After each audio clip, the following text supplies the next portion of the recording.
আমি Arab Chowdhury, a professional digital marketer and data entry generation expert. So আপনাদের সবাইকে স্বাগতম আউট অফ মার্কেটপ্লেস ক্লায়েন্টের সেকেন্ড ভিডিওতে। সো প্রথম ভিডিওটা ছিল হচ্ছে আমার ওয়েবসাইট এসইও ভিডিও, মানে কিভাবে আমার ওয়েবসাইটটা এসইও করব।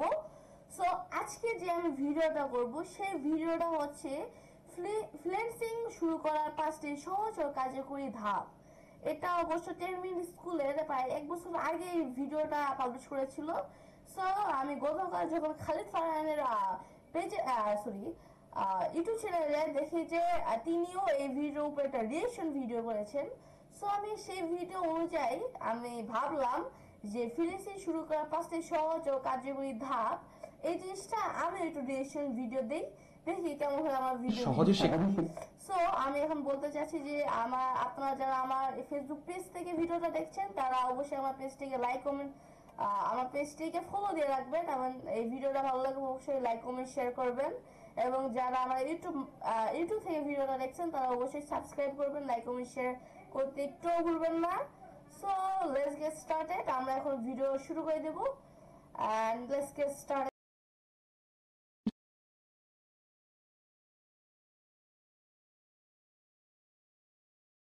কিভাবে ফ্রিল্যান্সিং শুরু করা যায় বলুন তো? একটা কম্পিটিভ থাকলেই তো শুরু করা যায়। ভিডিও বানিয়ে বিভিন্ন জায়গায় অ্যাড দেখে আর এখানে সেখানে ক্লিক করলেই তো ফ্রিল্যান্সিং শুরু করা যায়। ইউটিউব দেখে শুরু করা যেতে পারে, অথবা টুকটাক কোনো কোর্স করে। ওকে, আমি বলতে চাই যে ফ্রিল্যান্সিং কি, ফ্রিল্যান্সিং কিভাবে করা যায় এটা কোনো কোয়েশ্চেন না। বিকজ আপনারা যদি ফ্রিল্যান্সিং জিনিসটা বুঝতে পারেন তাহলে আপনারা বুঝতে পারবেন ফ্রিল্যান্সিং কি। সো আমরা আগে চলি দেখি কি কি আছে এই ভিডিওতে।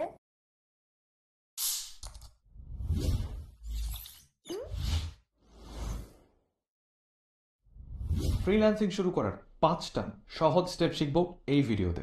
So let's start.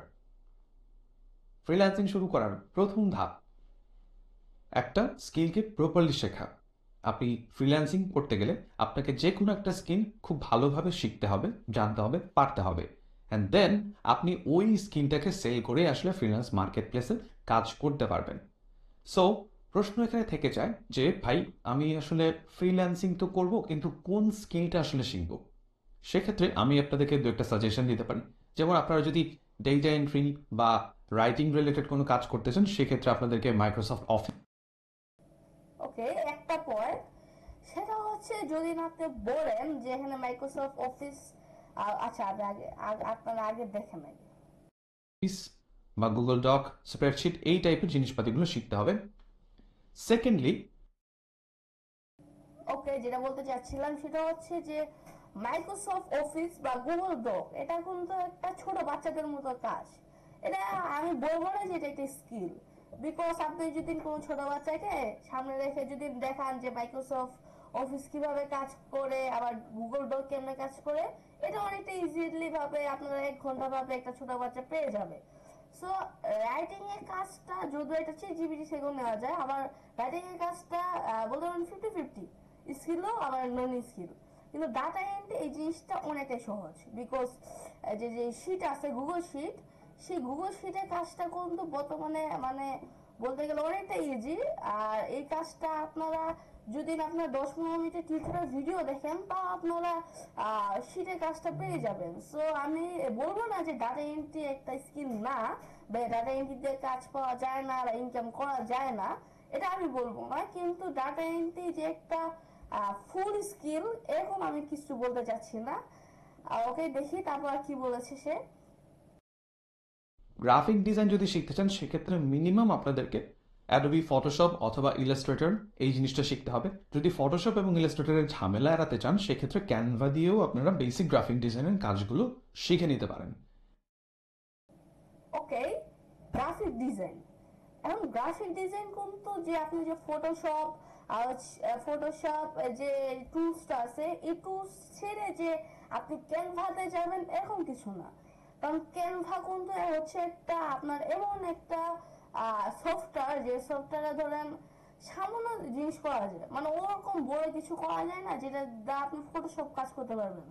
ফটোশপ এমন ইলাস্ট্রেটর কিন্তু এটা হচ্ছে দুইটা একই, কিন্তু ইলাস্ট্রেটর আর হচ্ছে ফটোশপ যে কাজ করা যাবে, ক্যানভাতে কিন্তু এই কাজ করা যাবে না। কারণ ক্যানভা আমি নিজেও ইউজ করি, ধরেন আমার যে থাম্বনেল গুলো লাগে ওগুলো আমি ক্যানভা দিয়ে করি। এন্ড দেন গ্রাফিক ডিজাইনের কাজটা কিন্তু ক্যানভা দ্বারা সম্ভব না। সম্ভব যদি না আপনি ছোট কাজ করতে চান, মানে মানে যে ফটোশপের যে আপনার যদি এড়াতে চান, এটা নট পসিবল। কারণ গ্রাফিক ডিজাইনের কাজটা কিন্তু ক্যানভাতে আপনি কখনো করতে পারবেন না, যেটা দিয়ে আপনি ফটোশপ বা ইলাস্ট্রেটর দিয়ে আপনি করতে পারবেন। আচ্ছা ঠিক আছে, এই পরবর্তীতে যাই। থার্ড যেটা, সেটা হচ্ছে ডিজিটাল মার্কেটিং এর জন্য আপনারা কি শিখবেন। ডিজিটাল মার্কেটিং এর জন্য প্রথমে শিখতে হবে আপনাদেরকে এসইও, সার্চ ইঞ্জিন অপটিমাইজেশন। এই একটা শিখলেই আপনি অনেক কাজ পেয়ে যেতে পারেন। এটা ছাড়াও অন্যান্য প্ল্যাটফর্মের অপারেশনগুলো আপনারা শিখতে পারেন, যেমন ফেসবুক মার্কেটিং কিংবা ইনস্টাগ্রাম মার্কেটিং কিংবা গুগল অ্যাডস, অথবা আপনারা ওয়েব রিসার্চ করেও বেসিকলি ডিজিটাল মার্কেটিং এর বেসিক কাজগুলো করতে পারেন। সো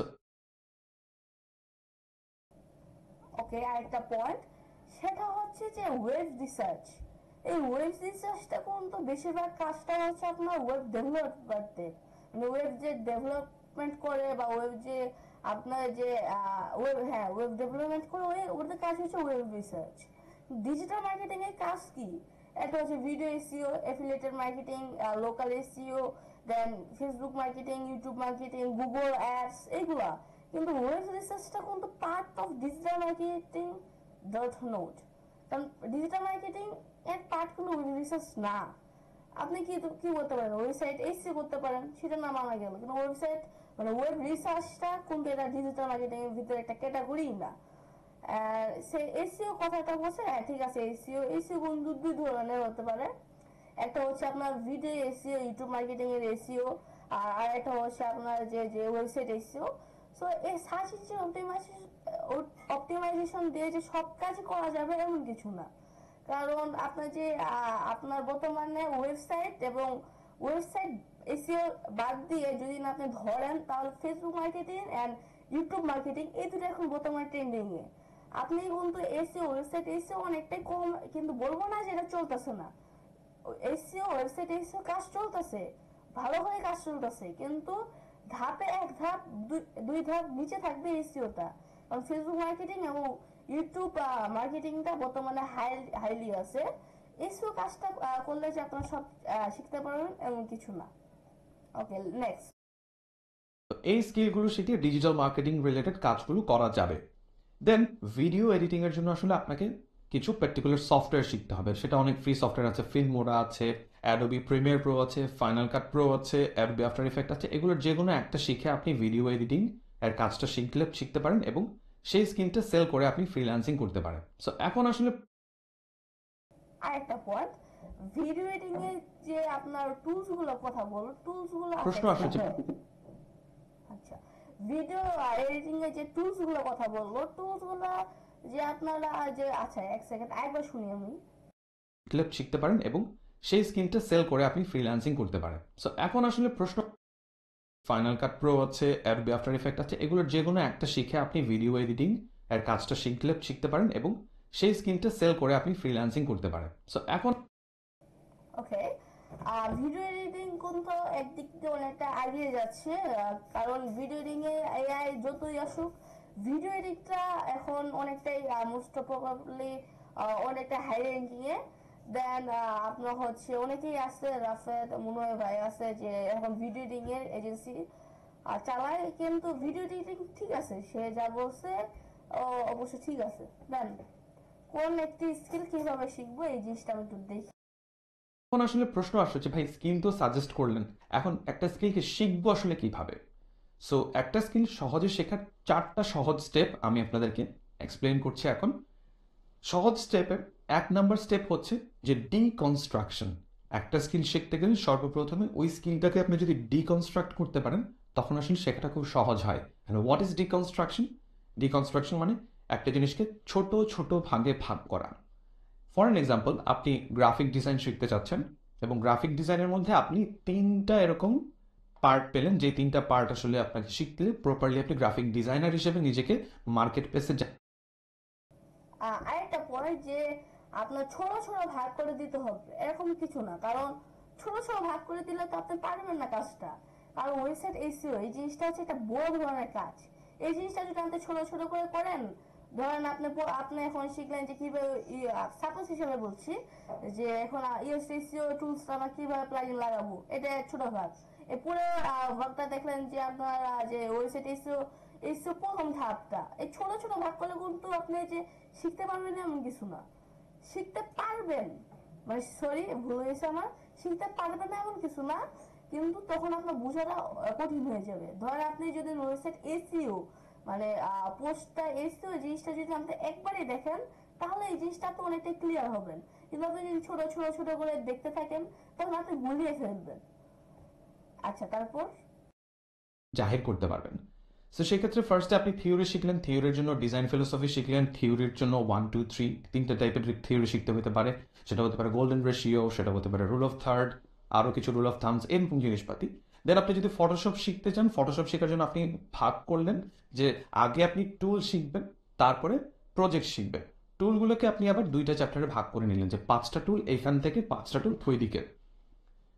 প্রজেক্টের ক্ষেত্রে ঠিক সেম, যেই টুলগুলো শিখলেন সেগুলো দিয়ে আসলে আপনি প্রিন্ট মিডিয়ার জন্য কি প্রজেক্ট করছেন এবং ইমেজ এডিটিং রিলেটেড কি প্রজেক্টগুলো করছেন সেই জিনিসগুলো। ঠিক একইভাবে ইলাস্ট্রেটরের জন্য আপনি এরকম ডিকনস্ট্রাক্ট করে করে ছোট ছোট ভাগে ভাগ করে ফেললেন।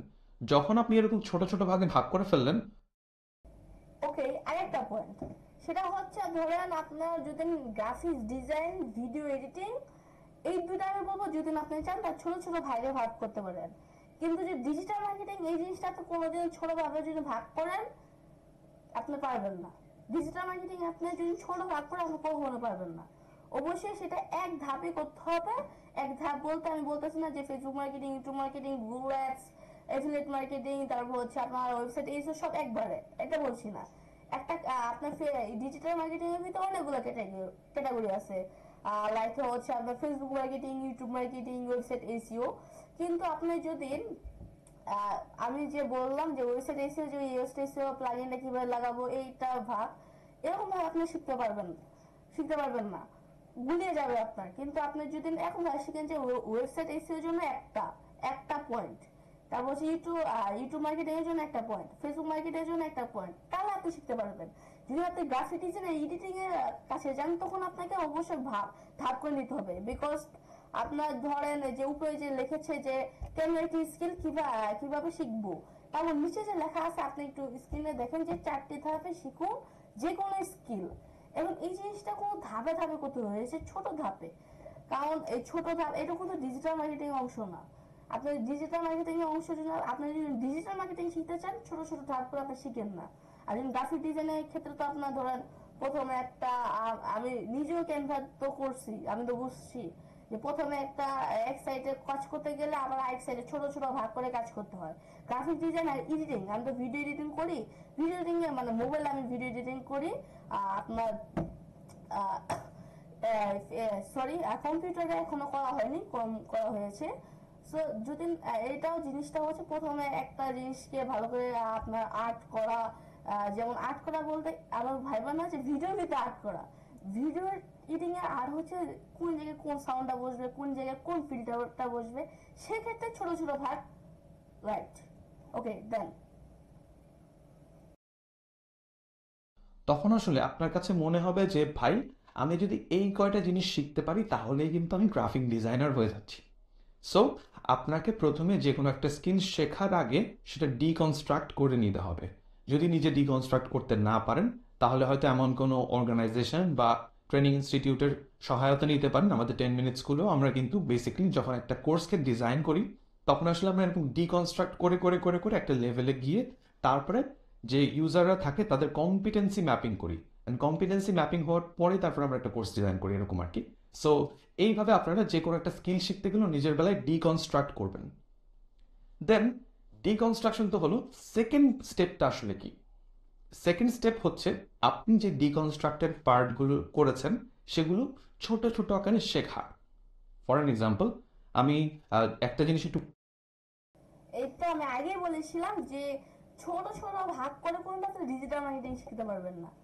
আগে বলে দিচ্ছি সাপোজ হিসাবে যে আপনি যে এসইও প্লাগইনটা মানে এসইওটা আপনি কিভাবে প্লাগইন করবেন, এটা এক ধাপ।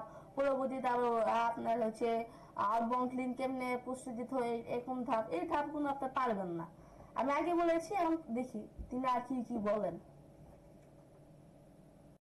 একটু বলি যে আপনার কাছে যখন একটা স্কিল শিখতে যাবে তখন মনে হবে যে বাবারে বাবা 60 ঘন্টা 50 ঘন্টা 100 ঘন্টা বা 40 ঘন্টা শিখতে হবে, it's quite impossible for me. আসলে ব্যাপারটা তেমন না। আপনি যখন ডিকনস্ট্রাকশন করে ফেলবেন তখন আপনার কাছে মনে হবে যে আরে জিনিসটা তো খুব সহজ, আমি অল্প একটু সময় দিলেই পারবো বা একদিন আমি এতটুকু আগায় যেতে পারবো। সো এখানে আমি এক্সাম্পল হিসেবে দেখাচ্ছি আপনাদেরকে। ফর এক্সাম্পল, আপনি ফটোশপ শিখতে চাচ্ছেন। ফটোশপের টুলসের যে চ্যাপ্টারটা, ওই যে ডিকনস্ট্রাকশন আগে করলেন, হ্যাঁ, ওই ডিকনস্ট্রাকশন করে করে আপনি আসলেন 5টা টুল শিখবেন। আচ্ছা, আরেকটা কথা, সেটা হচ্ছে যে 10 মিনিট স্কুলে যে এখন আমাদের যার ভিডিওটা দেখছি, সে মেইনলি কোনো গ্রাফিক ডিজাইন এডিটিং এর বিষয়টা বেশি দিচ্ছে, মানে ডিজিটাল মার্কেটিং ওদিক যাচ্ছে না, কারণ সে বুঝতে পারছে যে ডিজিটাল মার্কেটিং কিন্তু এটা ধাপে ধাপে করা যায় না। ডিজিটাল মার্কেটিং করতে হলে একটা স্কিল ফুল ভাবে করতে হয়। আচ্ছা, এই 5টা টুলের মধ্যে আবার আপনি ভাগ করে নিলেন যে প্রথম দিনে আমি 2টা টুল শিখবো এবং 2টা টুলের অ্যাপ্লিকেশন শিখবো। দ্বিতীয় দিনে গিয়ে আপনার কাছে মনে হবে যে আরো 3টা টুল এবং তার অ্যাপ্লিকেশন শিখি। দেখেন, প্রথম দিন আপনার আপনার যে ফটোশপ, এই ফটোশপের কাজটা তিনি একদম ঠিকভাবে বুঝেছেন, এবং আপনারা যদি এইভাবে কাজ করেন অবশ্যই আপনারা ফটোশপের কাজ ইজিলি পারবেন। আচ্ছা, তারপর মোটামুটি হাতে করে এটা হয়ে যাচ্ছে। দ্বিতীয় দিনে গিয়ে আরেকটু শিখে যাচ্ছেন। তৃতীয় দিনে গিয়ে আবার কিন্তু ওই যে বাকি যে 6টা টুল আছে সেই 6টা টুল বাকি তৃতীয় চতুর্থ দিনে শিখে যাবেন। এভাবে করে আপনি যে কোনো একটা সফটওয়্যারকে শিখতে পারবেন খুব সহজেই আর কি। ছোট তিনি একটা ভালো পয়েন্ট বলে দিয়েছেন কিভাবে আমরা শিখতে পারি। আমি আগে বলতেছি, এটা ভিডিও এডিটিং এবং গ্রাফিক্স ডিজাইনের জন্য, নট ফর ডিজিটাল মার্কেটিং। ওকে, ছোট করে শিখবেন, একবারে বেশি কিছু শিখতে যাবেন না, অল্প অল্প করে শিখবো আমরা। ওকে, দেন দেয়ার আফটার যে তৃতীয় যে স্টেপটা আছে কোন একটা স্কিল শেখার, সেটা হচ্ছে এলিমিনেট দ্য ব্যারিয়ার। মানেটা কি আসলে? আপনার শেখার যাত্রায় যত রকমের বাধা আছে সব বাধাকে আপনার পরিহার করতে হবে। নাম্বার 1, স্কিল শেখার জন্য, সেটা যে কোনো স্কিলই হোক, শেখার জন্য সবচেয়ে ইম্পর্টেন্ট জিনিস হচ্ছে ফোকাস। এখন আপনি ফোকাস যখন করবেন একটা স্কিল শেখার জন্য, তখন আসলে অন্য কোনোতে আপনার মনোযোগ দেওয়া যাবে না। যেমন ধরেন আমরা আমাদের একটা স্কিল শিখতে গেলে অনেক ধরনের ডিস্টার্বিং এলিমেন্টস চলে আসে। ফর এক্সাম্পল, আপনি হয়তো কম্পিউটারে বসে কোনো একটা স্কিল শিখতে চাচ্ছেন, কিন্তু আপনার মনে হলো একটু গেম খেলি। সো যখন গেম খেলায় চলে যাচ্ছেন তখন আসলে মনোযোগটা স্কিল থেকে সরে গিয়ে অন্য জায়গায় চলে যাচ্ছে, আপনি আর স্কিলটা শেখা হচ্ছে না। এই জন্য কম্পিউটারে যখন কোনো স্কিল শিখতে যাবেন, রেলিভেন্ট গেমগুলোকে ডিলিট করে দিতে হবে। রেলিভেন্ট যদি কোনো সোশ্যাল মিডিয়া ইউজ করেন সেটাকেও আপনাকে অফ করে দিতে হবে। একইভাবে মোবাইলও যদি আপনার জন্য ডিস্ট্রাক্টিং হয়, সেক্ষেত্রে মোবাইলটাকেও আপনাকে সরিয়ে নিতে হবে। যখন একটা স্কিল শিখছেন তখন হয়তো এরোপ্লেন মুডটা অন করে নিতে হবে অথবা ফোকাস মুডটা অন করে নিতে হবে। সো এইরকম কিছু ব্যাপার আর কি। And that's right. আপনি যদি কোন স্কিলটা শিখেন, আপনার ওই দিকে বেশি মনোযোগ দিতে হবে, কিন্তু আপনার এরকম ভাবে মনোযোগ দিতে হবে না যে আপনি খাওয়া দাওয়া ছেড়ে আপনি এই দিক দিয়ে তাকিয়ে থাকলেন। আপনি মনোযোগ দিবেন টাইম টু টাইম, একটা পার্ট করবেন। যেমন ধরেন, সাপোজ হিসাবে লিলুপুর ফারহান, সে ট্রেনিং স্কুলে যায়, যে আপনার মুঞ্জেরিনি ওখানে আপনার একটা দিয়েছিল, যে ইন্টারভিউ দিয়েছিল কয়েকদিন আগেই, আপনার হচ্ছে আইএলটিএস সে মুঞ্জের কোশ্চেন করেছিল যে আপনি আপনি আপনার যে দিনটা কিভাবে আপনার পার্ট করেন। তখন লিলিপুর ফারহান বলেছিল যে আমি আমার যে দিনটাকে, মানে আমার ডেইলি লাইফটাকে আমি 2 ভাগে ভাগ করি, 2টা পার্ট। সেটা হচ্ছে ফার্স্ট পার্ট হচ্ছে আপনার মনে সকাল 6টা পর থেকে 12টা বা 1টা পর্যন্ত আমি একজন ইউনিভার্সিটি স্টুডেন্ট, অ্যান্ড দেন 2টা থেকে সেকেন্ড পার্টটা হচ্ছে 2টা থেকে আপনার 10টা 11টা পর্যন্ত আমি একটা কন্টেন্ট ক্রিয়েটর। ঠিক এভাবে আপনাকে পার্ট করে নিতে হবে, যাতে যদি আপনি ফিনিশিং জিনিসটা শিখতে চান। Okay, last but not the least, সেটা হচ্ছে যে সবচেয়ে চ্যালেঞ্জিং যে বিষয়টা শেখার বেলায়, মোটিভেশনটা ধরে রাখা। যে আপনি খুব মোটিভেটেড হলেন, একদিনে হচ্ছে শিখবেন, দ্বিতীয় দিন শিখছেন, থার্ড দিন থেকে মোটিভেশনটা কমে যায়। সো এই মোটিভেশনটা ধরে রাখার জন্য আপনি করতে পারেন কি, নাম্বার 1, নিজেকে কোনো একটা জায়গায় দায়বদ্ধ রাখতে পারেন যে ভাই আমি যদি এটা না করি আমার জবাবদিহিতার জায়গা আছে। সো আপনার কোনো একজন মেন্টরের আন্ডারে করতে পারেন, অথবা এমন কোনো কোর্স যেখানে আপনি স্টেপ বাই স্টেপ নিজেকে মোটিভেটেড রাখতে পারবেন, ওই রকম একটা কারিকুলাম বেসকে ধরে আপনি একটা কোর্স শিখতে পারেন। অ্যান্ড 4 নাম্বার যে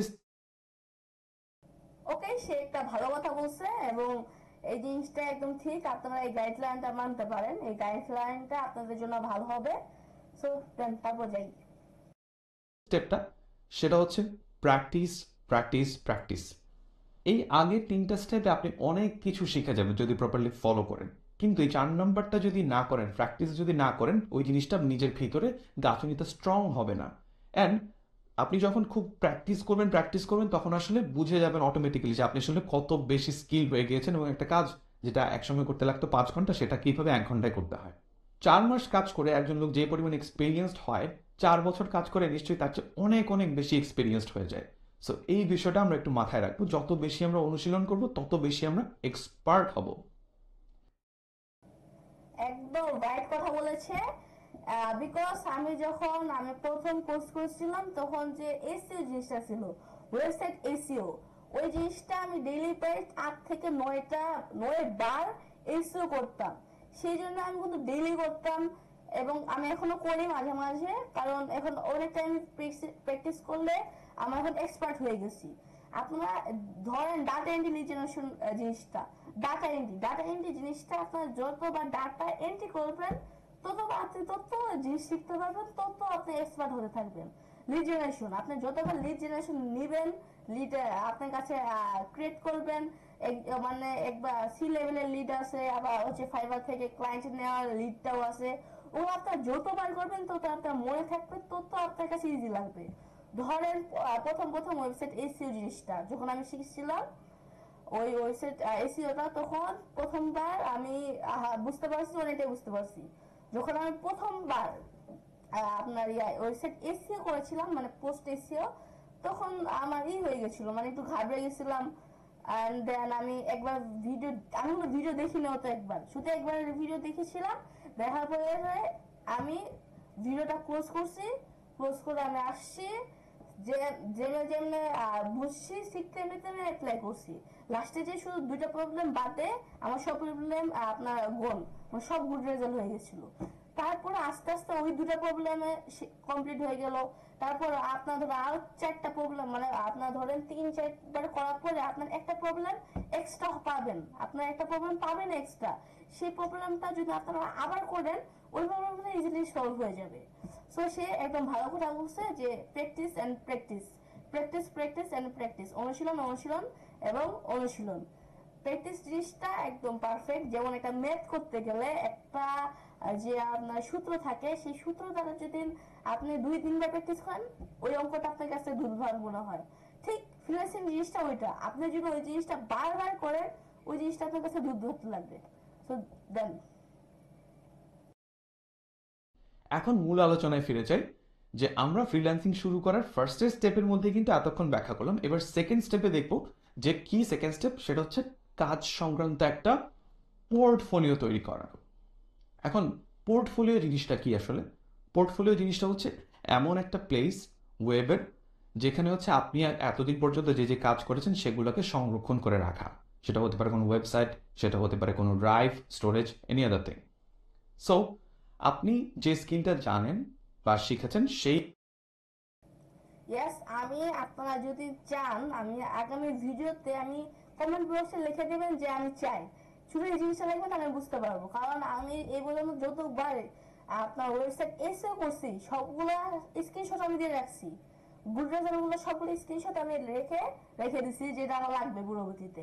এই জিনিসটা আপনি যতবার দেখবেন ততবার আপনি ইন্সপায়ার হবেন, ততবার আপনার কাজটা করতে মন চাবে। দেন এই স্কিলটাকে নিয়েই একত্রিত করেই বেসিক্যালি আপনাকে পোর্টফোলিওটা সাজাতে হবে। সো আমি উদাহরণস্বরূপ বলছি যে যারা গ্রাফিক ডিজাইনার আছে তাদের জন্য বিহ্যান্স একটা খুব ভালো পোর্টফোলিও সাইট, ড্রিবল একটা খুব ভালো পোর্টফোলিও সাইট। অ্যান্ড প্রশ্ন একটা আসে এই জায়গাতে যে ভাই, আমি তো কোনো ক্লায়েন্টের কাজ করিনি, তাহলে আমি পোর্টফোলিওটা বানাবো কিভাবে? সেক্ষেত্রে চিন্তার কোনো কারণ নাই, কারণ আপনি যখন একটা কাজ বা স্কিল শিখছেন তখন ওই কাজ বা স্কিল শিখতে গিয়ে আপনি অনেক ধরনের প্রজেক্ট করেন, সেই প্রজেক্টগুলোকে দিয়েই কিন্তু আপনি সুন্দর একটা পোর্টফোলিও বানিয়ে ফেলতে পারেন। দেন দ্যাটস রাইট, এটা ঠিক বলেছে। কারণ আপনি তো প্রথম দিকে আপনি কোনো ক্লায়েন্ট পাবেন না, তুমি কি করবেন? আমার যে মেন্টর ছিল, সেই মেন্টর একটা ওয়েবসাইট ছিল, ওই ওয়েবসাইটে সবকিছু পাসওয়ার্ড টাসওয়ার্ড আমাদেরকে কাছে দিয়ে দিয়েছে এবং বলছে আপনারা করতে থাকেন। সো আপনারা নিজেরাই কাজ করবেন। ধরেন আপনার নিজের টার্গেট নেবেন, বা ফেসবুকে ইউটিউব আছে, আপনার টার্গেট নেবেন। আপনার এই যদি ইউটিউব চ্যানেল রাখবেন যে আপনার টার্গেট নেবেন যে আপনারা যে কোনো কিছু দেন। ধরুন সাপোজ আমি গ্রাফিক ডিজাইনের কথা বলছি, যে আমাকে এমন একটা ডিজাইনের কথা বলতে বললেন যে আমি কাজ করব, ফেসবুকে স্ট্যাটাস দেন যে আমি কিভাবে, আপনারা এমন একটি কঠিন কাজ দেন যেটা আমি করতে পারি। ডিজিটাল মার্কেটিং হলে তো অবশ্যই আপনারা দেখাই দিবে যে কিভাবে কিভাবে করতে হয়। সো নেক্সট, আফটার আমাদের তৃতীয় যে স্টেপটা আছে ফ্রিল্যান্সিং শুরু করার জন্য, যে থার্ড স্টেপ, সেটা হচ্ছে মার্কেট প্লেসে অ্যাকাউন্ট খোলা এবং প্রোফাইলটা আপডেট করা।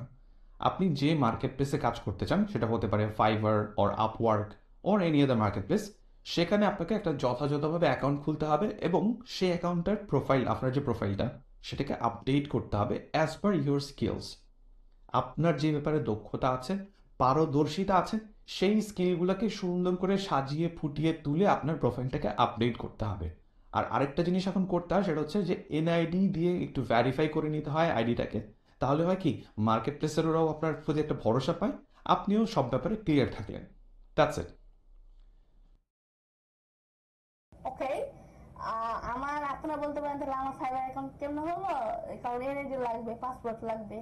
সো এখানে হচ্ছে আমি প্রথম যে অ্যাকাউন্টটা খুলেছিলাম, আমি যে প্রথম অ্যাকাউন্টটা খুলেছিলাম সেই প্রথম অ্যাকাউন্টটা আমি ক্লোজ করে দিয়েছি, এবং সেকেন্ড অ্যাকাউন্ট একটা খুলেছিলাম, সেটা আমার নাম দিয়ে খুলি নেই, আমার বাবার নাম দিয়ে খুলেছি, বা আমি যার নাম দিয়ে হোক খুলেছি, সেই আপনার অ্যাকাউন্টটা আমি আবার এনআইডি দিয়ে ভেরিফাই করেছি। এবং আপনারা কিন্তু যে কাজটা করতে আসবেন, যারা আন্ডার 18, তারা যাদের আপনার পরিচিত কারো রিলেটিভ কারো যদি এনআইডি থাকে, তাহলে তার নাম দিয়ে খুলে, বা পাসপোর্ট থাকে তার নাম দিয়ে ফাইবার আপওয়ার্ক ফ্রিল্যান্সার.com এই অ্যাকাউন্টে খুলে আপনারা কাজ করতে পারেন। এখন আমি বলতে চাই যে মার্কেট প্লেসে যত আপনারা মার্কেট প্লেসে আপনারা ঢুকবেন, আপনারা কিন্তু হতাশ হয়ে যাবেন। বিকজ আমি অনেকটা গিগ করছি, আমার অলরেডি দুইটা অ্যাকাউন্ট নাই হয়ে গেছে, ফাইবারের অ্যাকাউন্ট। আর আপওয়ার্ক অ্যাকাউন্ট আমার আছে, কিন্তু আপওয়ার্ক আমি কাজ করছি না, বিকজ বর্তমানে আপওয়ার্কে কাজ করতে গেলে কানেক্ট কিনা লাগে। কানেক্ট কিনতে মনে করেন যে এখন আমি কিভাবে কিনবো,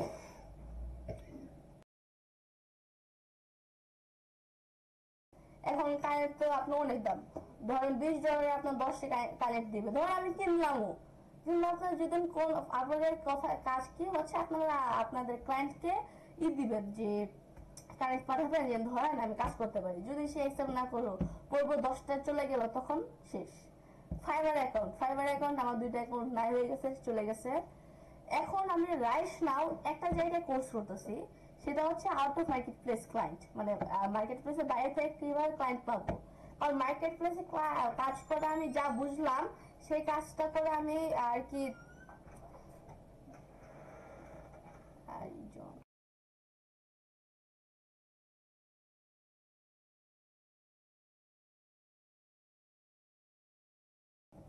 আচ্ছা, আমি আমার টপিকে আসি।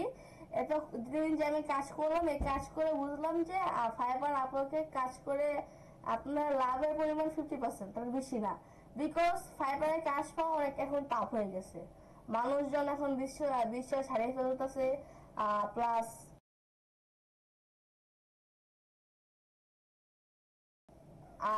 আপনারা কাজ করা বিশেষ হারিয়ে ফেলতেছে। প্লাস ফাইবারে আপনার হচ্ছে র্যাঙ্ক হচ্ছে না।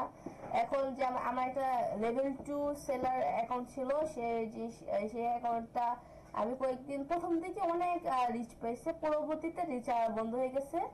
এবং আরেকটা প্রবলেম হচ্ছে, আপনারা ক্লায়েন্ট পেয়ে গেলেন, অর্ডার পাইলেন, ধরুন $30 কাজ করেন, আনতে দাঁড়ান,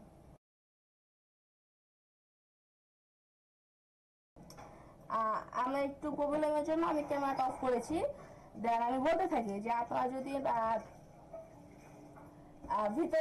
যদি ফাইবারের ভিতরে কাজ করেন, সো ফাইবারের ভিতরে কিন্তু প্রায় আমার প্রথম থেকে কি ছিল, আমার প্রথম থেকে অনেক রিচ হতো, সেলার 2 অ্যাকাউন্ট হয়ে গিয়েছিল, কিন্তু পরবর্তীতে সেলার 2 হওয়ার পরে আমার এখন রিচ আসে না, কোনো আপনার ফাইভ ফেভারিট আসে না। সো সেই জন্য আমি আর কাজ করি নাই। এবং সেই জন্য এবং ফাইবার যদি আপনি টাকা উইথড্র করেন, তো সেই ক্ষেত্রে আপনার $20 মতো টাকা নাই হয়ে যায়।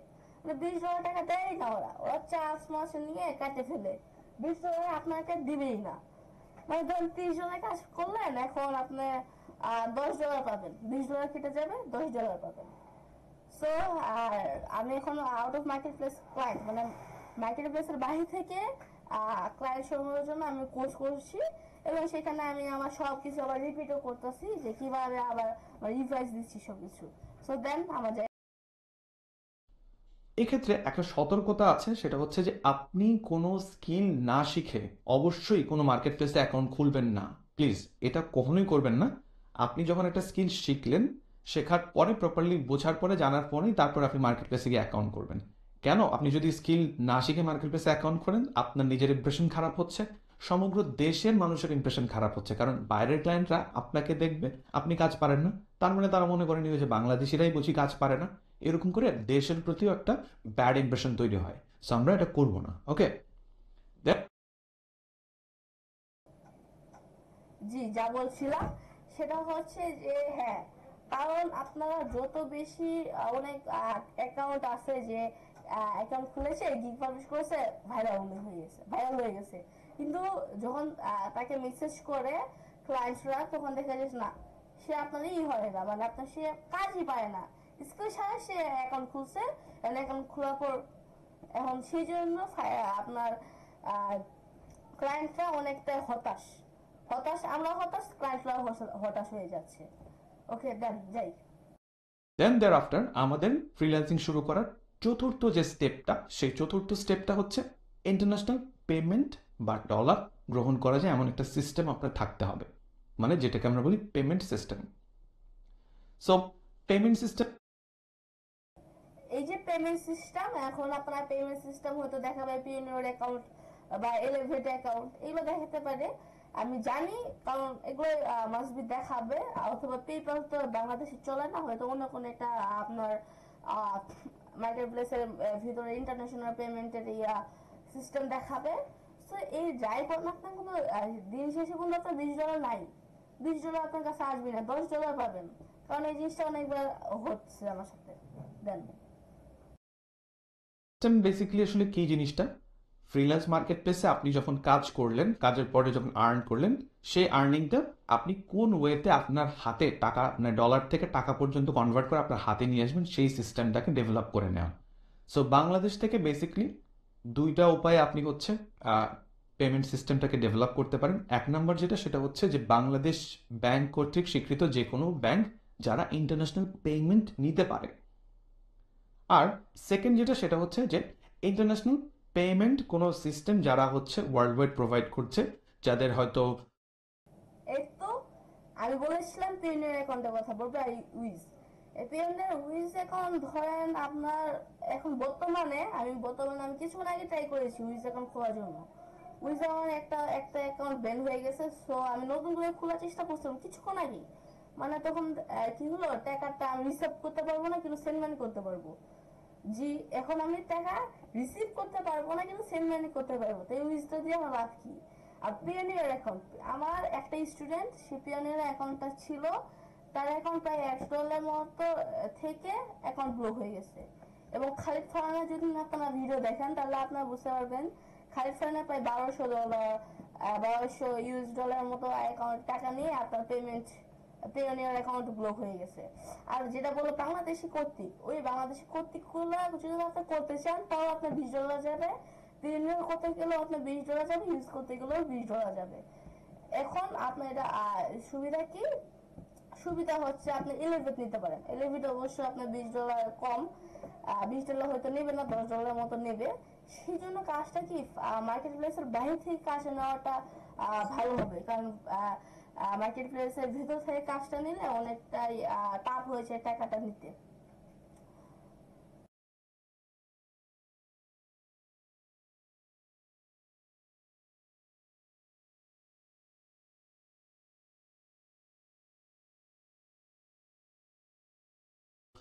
কোনো পোর্টেবল ভার্সন থাকে, যেমন হচ্ছে ধরেন পেওনিয়ার বা ওয়াইস ট্রান্সফার, হ্যাঁ, এদের মাধ্যমে আপনারা এই সিস্টেমটাকে ফুল ডেভেলপ করে নিতে পারেন।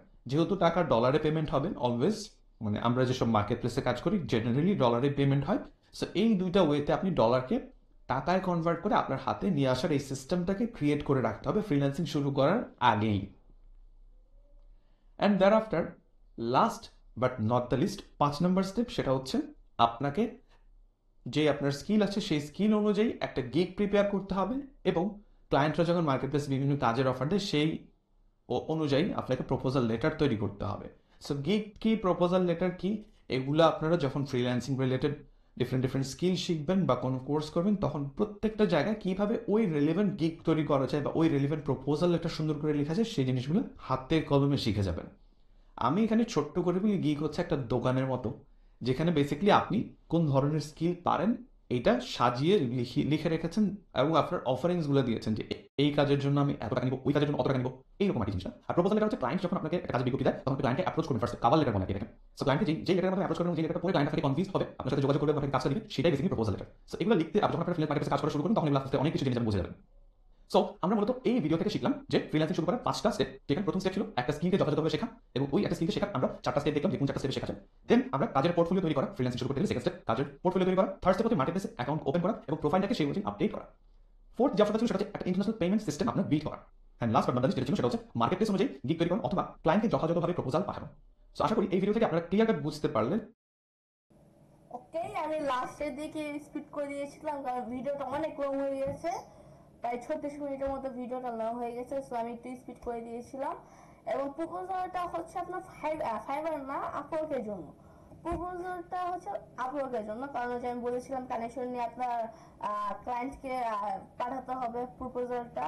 এবং গিগ আপনাকে আমি আমার গিগটা দেখাই, আমার গিগটাই দেখাই। দেখেন আমার ভিউ, ওকে এক সেকেন্ড।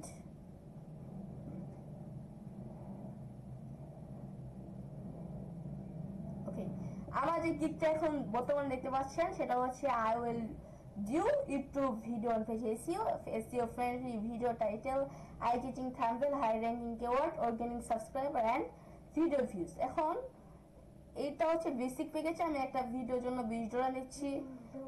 তারপরে হচ্ছে স্ট্যান্ডার্ড 5টা ভিডিওর জন্য $100, প্রিমিয়ামটা হচ্ছে 10টা ভিডিওর জন্য $180। সো এখানে আপনারা দেখবেন যে আমার নামটা আছে আলাফসি, কিন্তু আলাফসি থাকুক